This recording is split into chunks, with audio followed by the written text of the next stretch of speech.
So welcome to this video. Today I want to talk about the fact that Buddhism is not a religion. So maybe that's a teeny bit controversial. I mean, it's not really, certainly not in Western, in the Western world. And obviously in Asia and certain Buddhist countries, Buddhism has essentially become a religion. But so when I'm saying Buddhism is not a religion, I'm talking about what the Buddha taught was not a religion, and that's kind of what's been adopted in the West when people kind of adopt Buddhism. But then there's still people who do become Buddhists. So what does that mean to become a Buddhist? Does that mean that you're a Buddhist in the way that someone else is Jewish or Muslim or Christian? And then does that imply religion? Or does I'm a Buddhist simply mean that I am someone who follows the teachings of the iconic figure of the person who was become known as the Buddha? We don't know whether that's a true life human being or a characterization or a composition of certain people of history. But so one of the things that the Buddha tells us is he tells us that he teaches us a handful of leaves. The teaching there is he's in the forest with a group of monks. He scoops up a handful of leaves from the floor of the forest, and he turns to the monks and says, I actually don't know the exact story, but roughly he says, what do you see? And the monks kind of say, well, a handful of leaves. And he says, exactly. And that is what I teach. And what he's talking about is he has a handful of leaves, but there's an entire forest all around him. What he's teaching is just a handful of leaves from the forest compared to what he's teaching in terms of understanding, wisdom, the totality of existence, right? It's big. And what he's teaching is just a really small part of that.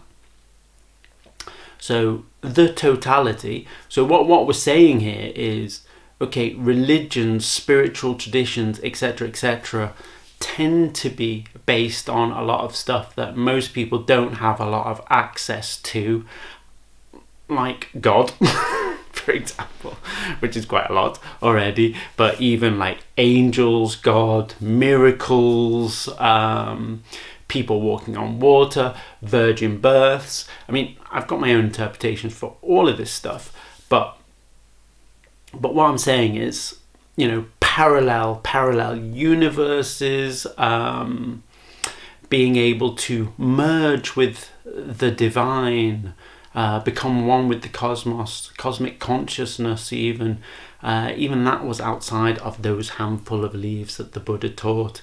Even though he himself went through all the jhanic practices, it's not essentially what he taught, certainly not the higher four jhanas. For those who are familiar with some of this material. But what he actually taught was a handful of leaves.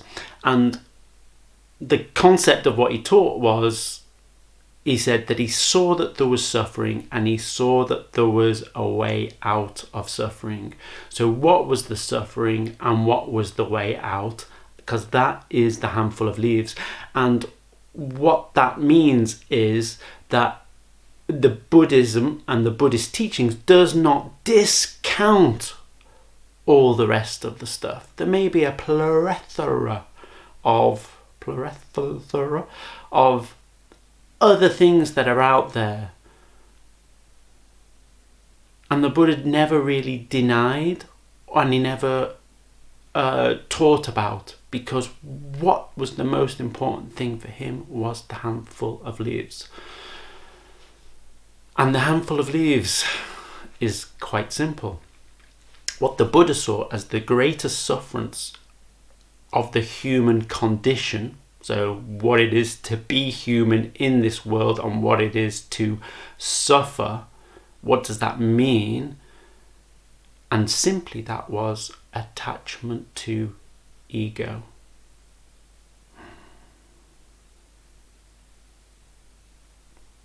Now, outside of that, he said, yeah, there's a load of other stuff. But all of that's not that important, because what's really causing sufferance for individual beings is this continuous attachment, being caught up in mental, egoic streams of mind. Getting caught in mentation, thinking, going back over things from the past, things about the future, all our desires, all our aversions. They're all things that are caught up in the stream of the ego. And then obviously mind-body effect, when we are caught up in mental streams, then that also affects the condition of the body. It also, again, we are moving into something slightly at the edge of this. It also changes our vibrational energy. And our vibrational energy also is a quality of how much at ease and how much at peace and how much at harmony we have within ourselves. Those two things kind of co-correlate. As we move into spaces of greater presence, we also move into spaces of greater balance and harmony. Another small example is a story in Buddhism where I think the story is roughly that someone gets hit by a poison dart, and it's like, once you've got that dart in you, you need to get it out. You don't mess around, you get it out. And for him, that was his sort of an analogy that he made about the mind. Okay, when we get hit by a dart of thought,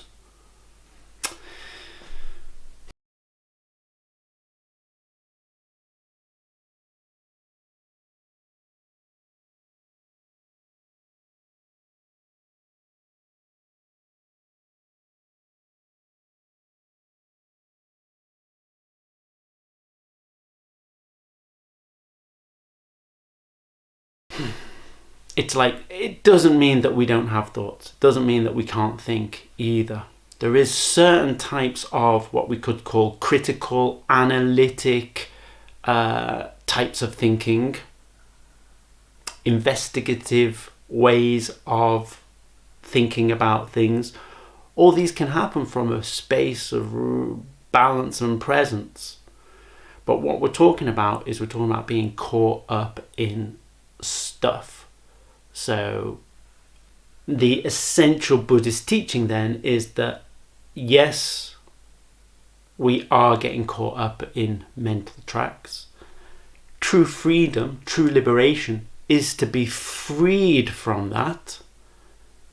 And that is what brings us into the present, or when we're free from mental distraction, then we're able to be much more present in the moment.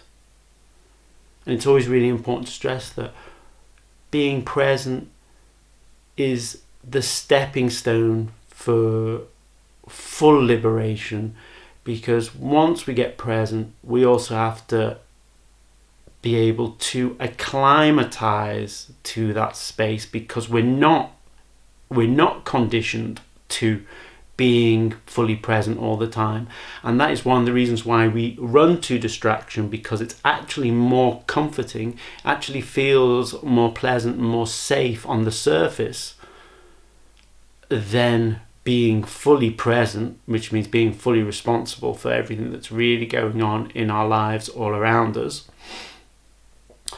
But through resting more deeply into that space, at a certain point, the great heart knot of yoga opens. When the great heart knot opens, then that's when we get a glimpse into the Garden of Eden. That's when we get a glimpse into the paradise of everything that is in this moment. You see the beauty of things all around, and you also feel the beauty of being. And eventually the third eye also opens,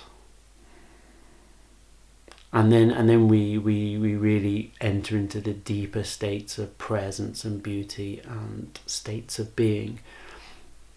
And that is the limit almost of those handful of leaves that the Buddha taught about. And he said, if we can understand that, if we can attain to that, then we are liberated in this lifetime, in this body. We don't know what's next. We don't know what happens beyond this, beyond life, beyond this dimension that we all can experience. And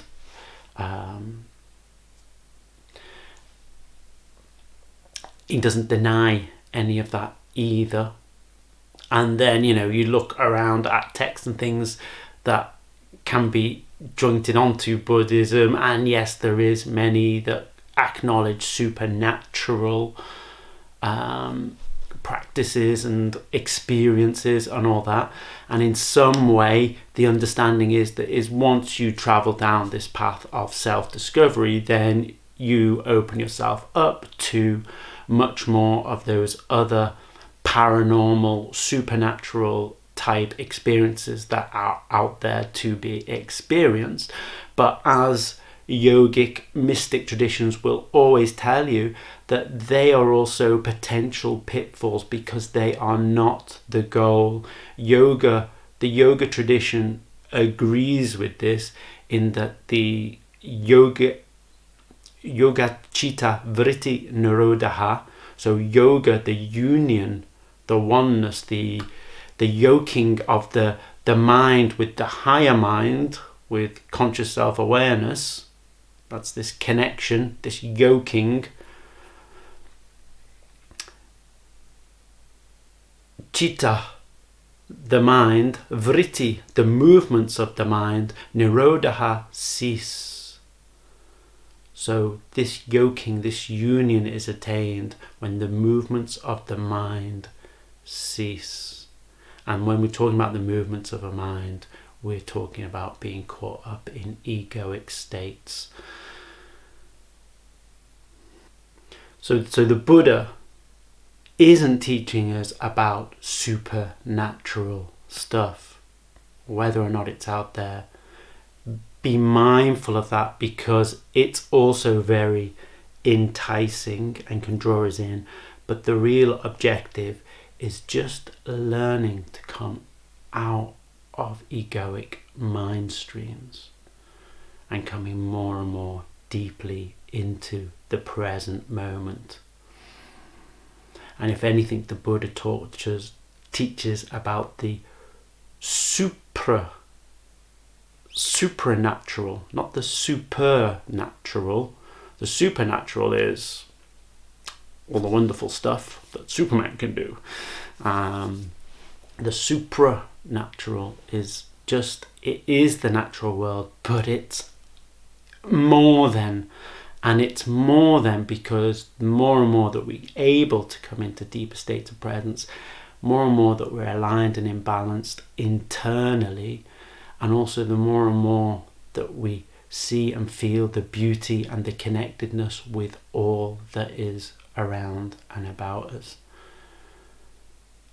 And the handful of leaves, the teachings that the Buddha gave, was all that was needed to enter into those supranatural spaces of understanding.